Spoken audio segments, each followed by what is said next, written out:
Miscellaneous exercise 5. This is mathematics, science group, class 10. Question 1. Multiple choice questions. 4 possible answers are given for the following question. Tick the mark the correct answer. 4 options दिए हुए हैं, correct possible answer दिए गए हैं। इन तमाम question के लिए correct answer को मार्क करना है। पहला क्वेश्चन है, a collection of well defined objects is called subset, power set, set, none of these. A collection of well defined objects is called a set. C option is correct. Question number 2 is, a set Q is equal to A over B where A and B belong to Z and B not equal 0 is called a set of. तो देखिए ये हमें बटे की शक्ल में लिखा होगा। फ्रैक्शन की शक्ल में जब भी हम किसी नंबर को लिखते हैं तो वो क्या होता है, वो एक रैशनल नंबर होता है। तो D option is correct, it is a rational number, not whole number, not natural number, not irrational number, these are rational numbers. तीसरा क्वेश्चन है, the different number of ways to describe a set are. किसी भी set को describe करने के कितने तरीके हैं? 1, 2, 3, 4। किसी भी सेट को डिस्क्राइब करने के 3 तरीके हैं। C option is correct. Question number 4, a set with no element is called. एक ऐसा सेट जिसमें कोई एलिमेंट ना हो, कोई भी उसका रुकन ना हो। Subset, empty set, singleton set, superset. A set with no element is called an empty set. B option is correct. The set x while x belong to W, whole numbers मुकम्मल अदाद हैं, and x equal less 1, 0, 1। तो हमें जहाँ पे आखिरी रुकन मालूम है, आखिरी एलिमेंट हमें पता है 1, 0, 1 है, 101 है। तो जिसमें हमें आखिरी रुकन का पता हो, जिस सेट की हमें हद मालूम हो, वो फाइनाइट सेट होता है। डी ऑप्शन इसका करेक्ट ऑप्शन है। Question number 6, the set having only one element is called. एक ऐसा सेट जिसमें सिर्फ एक एलिमेंट हो। Null set, power set, singleton set, subset. जिसमें सिर्फ एक एलिमेंट हो वो सिंगलेटन सेट कहलाएगा। सी ऑप्शन करेक्ट है। Power set of an empty set is. Empty set का पावर सेट होता है, हमें पता है कि पावर सेट को, एम्प्टी सेट को लिखते हैं 5 के साथ। अगर हम इसको दरमियानी ब्रैकेट्स में बंद कर दें, कर्ली ब्रेसेस में बंद कर दें, तो ये पावर सेट बन जाएगा किसका? एम्प्टी सेट का। तो डी ऑप्शन इसका करेक्ट है। The number of elements in power set 1, 2, 3 is. कि पावर सेट दिया हुआ है, एक सेट हमें दिया हुआ है 1, 2, 3 इसके अरकान है। इसके पावर सेट में अरकान की तादाद बतानी है। अगर हमें कोई सेट दिया गया हो, पावर सेट के अरकान की तादाद निकालनी हो, तो इसका फार्मूला होता है 2 raised to power n, where n is the number of elements. Here number of element is 3. 2 raised to power 3 is equal to 8. C option is correct. If A is the subset of B, then A union B is equal to. A is the subset of B. It means if A is subset of B, it means that all the elements of A belong to set B. So then A union B will be equal to B. B option is correct. If A is the subset of B, then A intersection is equal to A is the subset of B, means that all the elements of A belongs to B. Then when we find intersection of these both two sets, we will get set A. X is equal to option is A.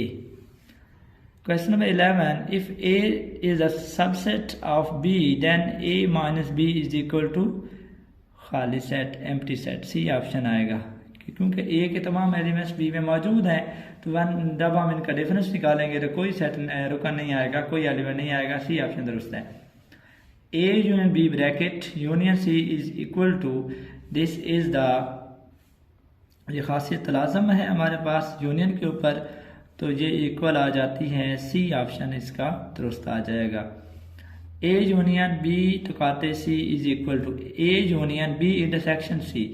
When we expand it, we will get A union B intersection A union C. A union B intersection A union C. Option A is correct.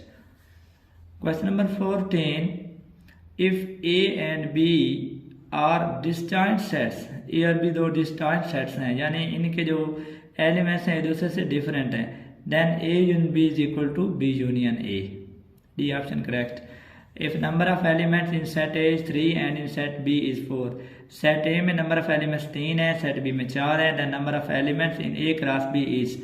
जब हमें ए cross B के अंदर हमने क्या करने हैं, number of elements निकालने हैं, तो इंडिविजुअली जितने जितने इनके एलिमेंट्स हैं उनको आपस में मल्टीप्लाई कर दें। ए में 3 है, बी में 4 है, मल्टीप्लाई करेंगे तो 12 आ जाता है। तो सी ऑप्शन इसका करेक्ट है। 16 क्वेश्चन है, if number of elements in set A is 3 and in set B is 2 then number of bound relation in A cross B is.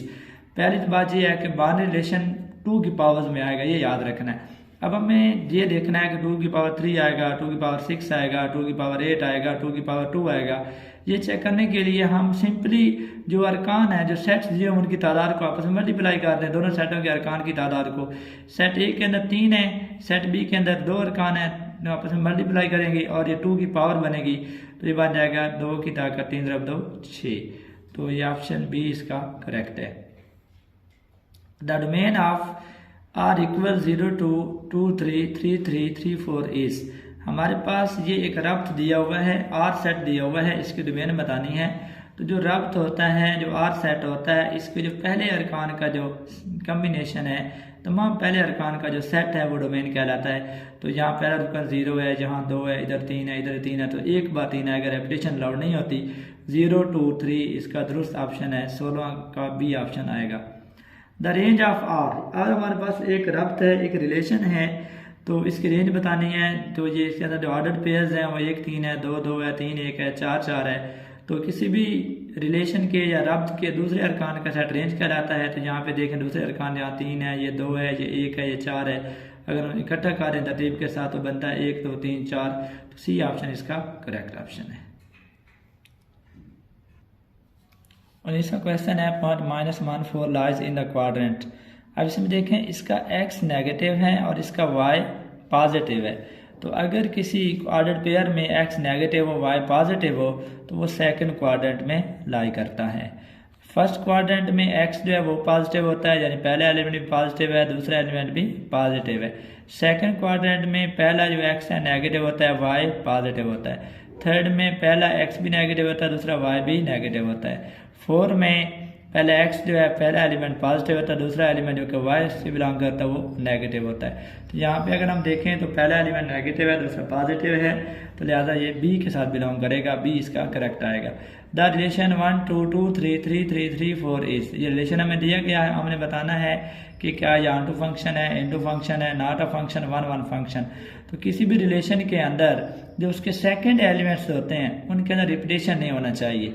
Second elements क्या कहलाता है, उसका रेंज कहलाता है, और उसके अंदर रिपीटेशन अलाउड नहीं होता।